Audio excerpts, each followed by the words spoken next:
Hi అండి. ఇది నా మార్నింగ్ రొటీన్. మా హస్బెండ్‌కి లంచ్ అండ్ టిఫిన్ ప్రిపేర్ చేస్తున్నాను. ఫస్ట్ టైం నేను సొరకాయ చేశాననమాట. సొరకాయ ఫ్రై, సొరకాయ హల్వా చేశాను.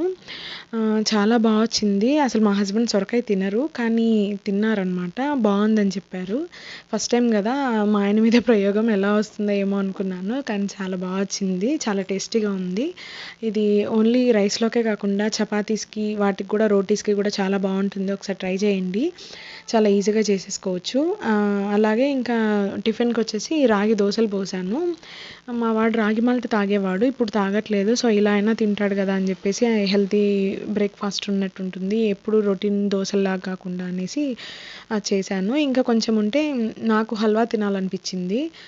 మా హస్బెండ్ వచ్చేసి వద్దు నాకు అన్నారు. కానీ నాకు బాబు కోసమైనా చేసుకుందాం అని జెప్పేసి చేశాననమాట. చాలా బా వచ్చింది. అప్పుడప్పుడు మన ఇష్టాలను గూడా గుర్తిచ్చి మనకు నచ్చినవి గూడా చేసుకోవాలి.